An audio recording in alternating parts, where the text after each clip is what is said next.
Hello, good evening. Welcome to Follow Everton. I'm Ryan, the channel host and admin, and today we're going to be talking about some really promising transfer news, and that is that first and foremost, Everton have completed the signing of Arnaut Danjuma. Now, you will have seen the original Danjuma signs video from January. Of course, straight after, like not long after he'd actually signed for Everton, and we'd done that video, he moved to Spurs, and it all went downhill from there. You know, we all felt really flat and guilty, and then there was a bit of a scramble for the remaining couple of days of the transfer window to try and bring in that striker. And we tried everything. You know, there was bids in apparently for the likes of Ismail Assar, Moussa Dembele. Oh, what's happened there? Let's fix that. It all adds to the production here. Tried frantically to try and get some players in. And, of course, no, we were left to rue not actually bringing in Danjuma, and now finally bringing him in. You can tell this isn't a professional studio. Finally bringing him in, and, you know, I think that you're bringing a little bit of excitement back to the club, bringing a player of his pedigree in.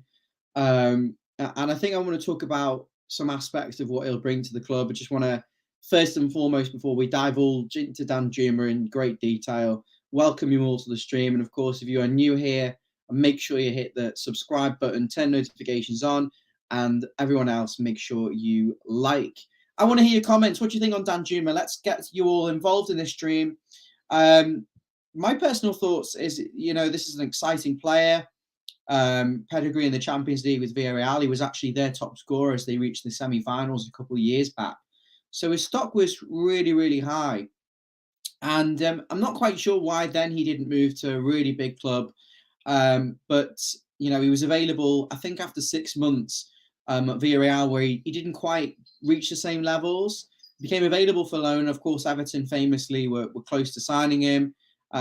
He had the uncertainty very late on in the deal and joined Tottenham Hotspur for 6 months. Didn't do that well at Spurs, if I'm honest. He did score on his debut, I think, in the FA Cup. I remember seeing that.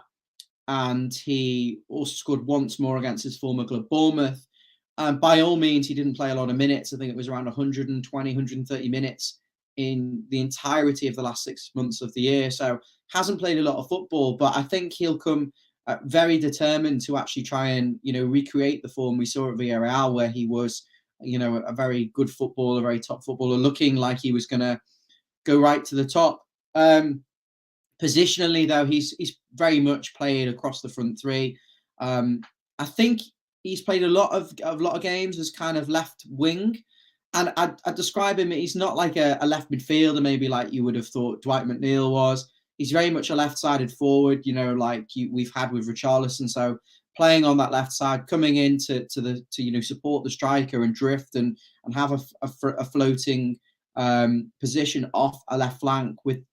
Of course, if he's playing on the left with the same level of defensive duties as a left-sided midfielder, but with a little bit more freedom to go and get right up the top of the pitch. But of course, he's very good in 1v1 situations, very direct, will run at players and use skill and his technical ability to cause problems. So I am excited about the opportunity of him going on the left. But the reality is our best player in the forward positions as it stands is Dwight McNeil. And it would be a real shame to shoehorn Dwight McNeil on the right-hand side of midfield, where I think he's a lot more predictable, always looking to kind of come inside on that left foot and doesn't trust himself on the right.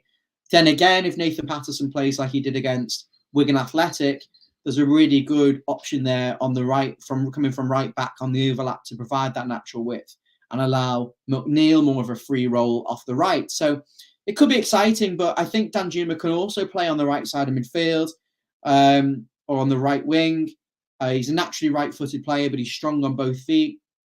And I think, though, it was a bit like when Richarlison used to play right midfield. He can get on the end of crosses, perhaps, and you know, I'm not quite sure what side we'll see him on, but I suspect, you know, it will be a case of who's available and tactical decisions. And of course, he can also play up front. This is really important. He likes to play up front as well. He's got ability to go in behind defenders, run at defenders, good movement, and his finishing is good. So I think in terms of where we're at, he's superior level to anything we've got at the moment. And so we should be excited, definitely. It is only a loan. This is the slight negative, I suppose. The talk was that Everton couldn't agree an obligation fee for him. So what I'm trying to say is that Villarreal wanted a specific amount of money for him that Everton were not willing to agree to as a buy obligation at this stage. So what we've decided to do was pay a £3.5 million loan fee plus wages, and then it looks like we'll negotiate at the end of the season if he's good enough. Hopefully, he doesn't use us as a stepping stone. If we do give him that platform and he does do well, hopefully we can then try and keep him if he's obviously good. But that's the risk you always have with these sorts of deals. That being said, it's the same with Ashley Young. It's only a 1-year contract, so it's very short term what we're doing at the moment. It's all about trying to get to Bramley-Moore in one piece. But I do suspect at some point we're going to have to spend some money on some permanent signings with a little bit more of an eye to the future. And one name that has cropped up, and persistently so, is Bilal Toure.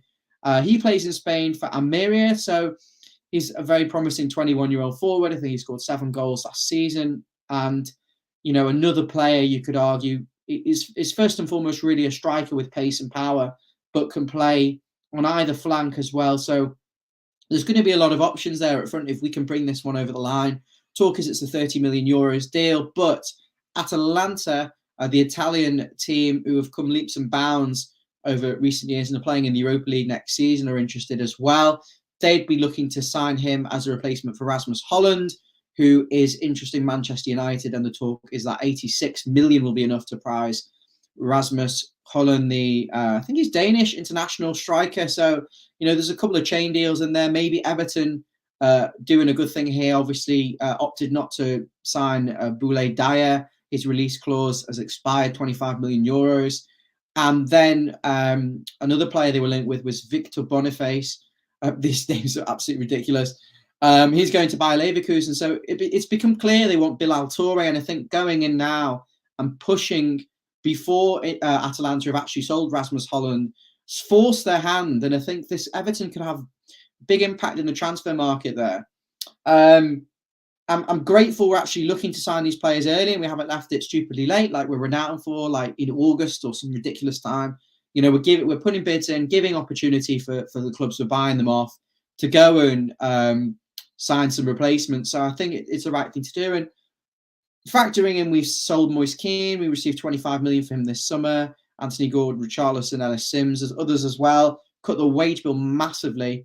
Of course, relative to TV income and prize money, that's all reduced. But there's got to be something to spend. I think we want to amortize and try and, give longer contracts with some of these players like Bilal Toure, and if it is a bigger fee, and not have as much of an impact immediately with the FFP.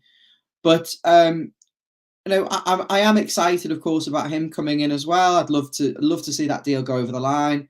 And I hope that the Everton's supposed finances and package and playing in the Premier League will be a little bit more attractive to him.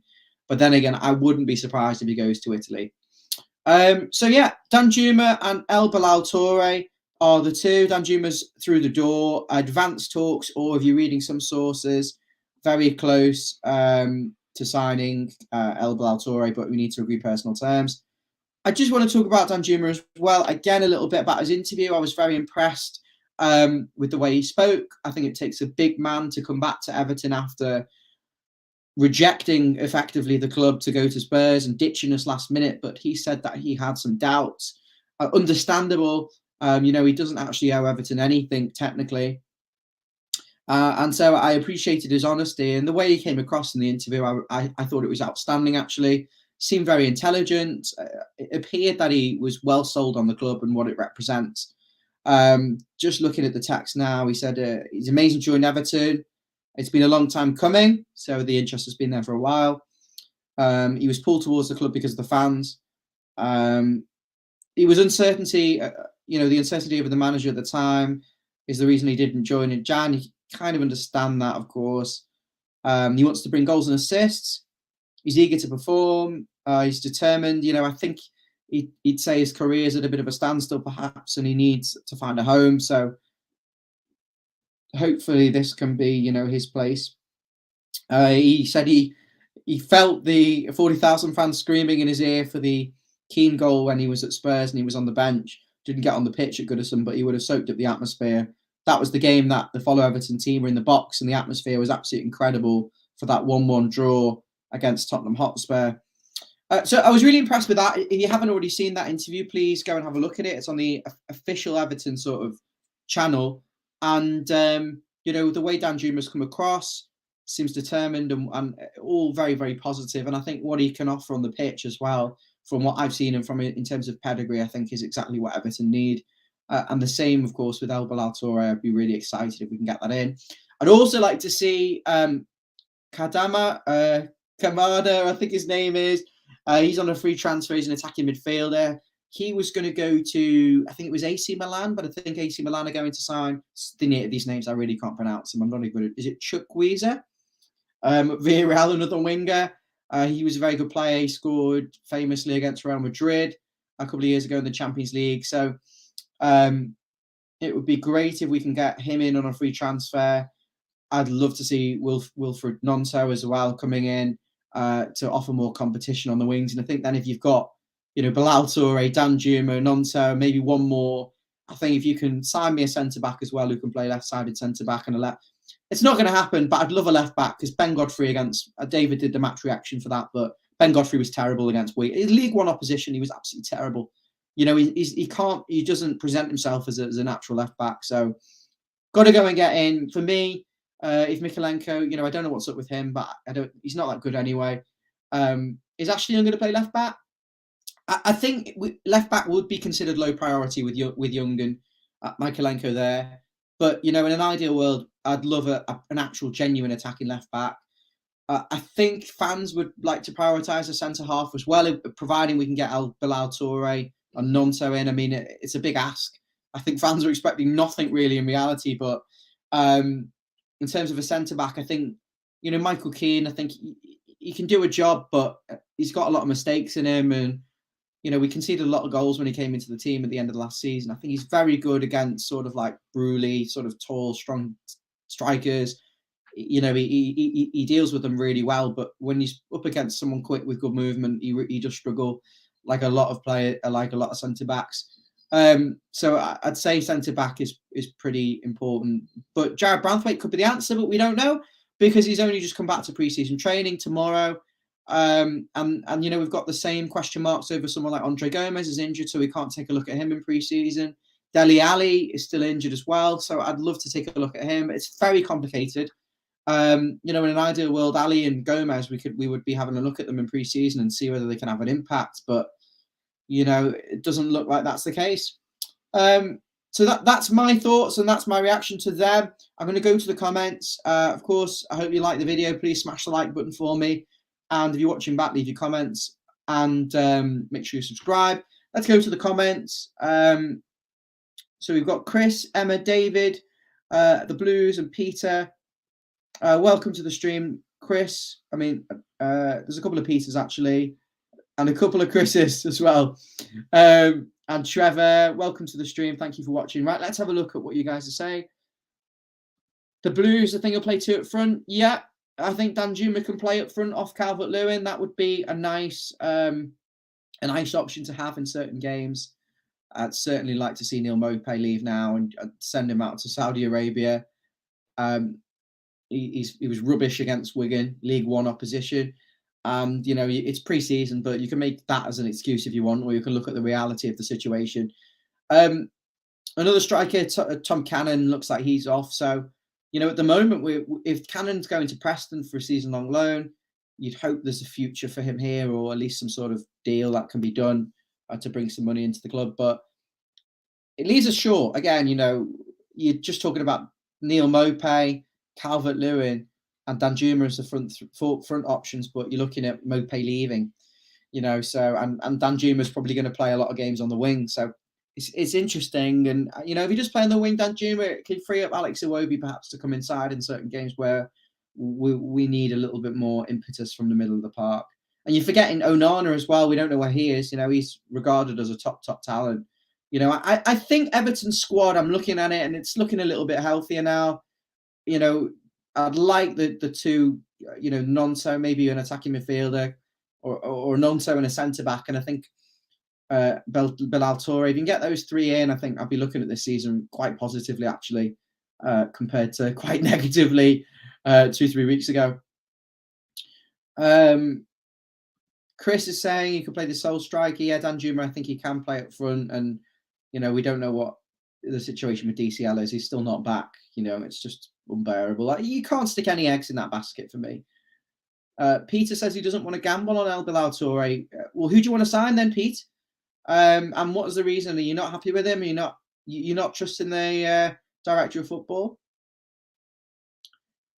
Peter says what's happening with Nonto. I think he was signing some autographs at the Leeds game. I think he's still there on pre-season at the moment. So, it's not that close, but I do suspect we'll get that one over the line as well.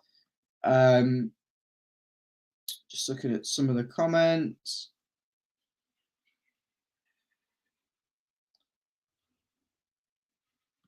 The Blues is, worried about Calvert-Lewin. He'll probably break down again.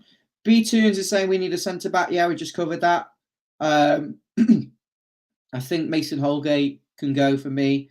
And, if you can bring another centre-half, I probably would get rid of Ben Godfrey as well. I just think he's awful. He's like a rabbit in the headlights. If you watch the game against Wigan back, he's not. There's something not right with him, and he's been hung out to dry in a wrong position. I'd love Branthwaite, Tarkowski, Keane, and another top-class centre-back to partner Tarkowski. And I think then you've got 4 centre-halves, and Godfrey and Holgate can both go because they're both terrible.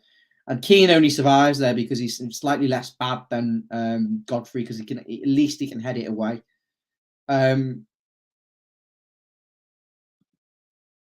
Chris is saying, yeah, you can have some pace and hold-up ability. I agree. Peter's saying, thank you for the stream. Much appreciated, Peter. Kev's liked the video. Thank you, Kev. Asim is asking about Bilal Toure just on the highlights and just from the scouting reports and things that you can see online. He's very highly rated. And I trust Thelwell, really. I'm going to have to trust him. David Goundry, I did the video for you, buddy, because I saw you on Twitter. You were saying, over there in the States, you wanted it because of the time. Well, I'm here. I would have liked this video to have gone out a few hours ago, but all the team were busy again today. So I'm here 10:30 at night in the UK, just come back from work doing this. I wanted to make sure I put this content out while it was still relevant. Peter's saying the last 4 non-Premier League proven strikers we've signed we haven't had any good strikers in, Peter, since we signed Lukaku. Not really. We've signed a lot of flops. Stu is asking what position. He's a centre forward, can play in a 2 or up front on his own on either flank as well. So that's that.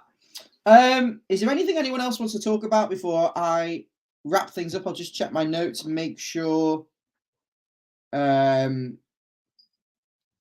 see whether there's anything.